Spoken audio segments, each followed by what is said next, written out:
രാവിലെ മുതൽ തന്നെ വി.എസ്. അച്യുതാനന്ദന്റെ വസതിയിലേക്ക് നേതാക്കളുടെ പ്രവാഹമായിരുന്നു. വന്നവരിൽ പ്രമുഖർ നിയുക്ത മന്ത്രിമാർ തന്നെ.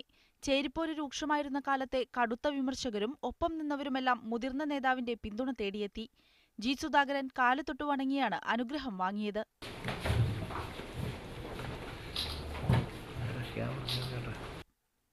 വി.എസിനെ കാണാതിരിക്കുന്നതെങ്ങനെയെന്ന പ്രതികരണവും. പാർട്ടി ജനങ്ങളുടെ നൽകുന്ന അംഗീകാരം സംശയം കൈ നീട്ടിട്ടൊക്കെ പറഞ്ഞോട്ട് ഞാനല്ല നീട്ടിയത്, അപ്പോൾ നിന്നോട്ട് എല്ലാ മന്ത്രിമാർക്കും പാർട്ടിയുടെ അംഗീകാരമാണ്, ജനങ്ങളുടെ അംഗീകാരമാണ്. എല്ലാം പാർട്ടി പ്രവർത്തനത്തിൽ നിന്ന് വരുന്നതല്ലേ. EP. Jayarajan, K T. Jaleel, Mercykuttyamma, VS. Sunilkumar തുടങ്ങിയവരും രാവിലെ തന്നെ വി.എസിനെ കാണാനെത്തി. നല്ല മന്ത്രിയായിരിക്കാനായിരുന്നു മേഴ്സിക്കുട്ടിയമ്മയ്ക്ക് കിട്ടിയ ഉപദേശം. വി.എസ്. വരും, അപ്പോൾ വി.എസ്. വരും എന്ന് പറഞ്ഞു. അതുകൊണ്ട് പിന്നെ പ്രത്യേക ക്ഷണത്തിന്റെ ആവശ്യമില്ല.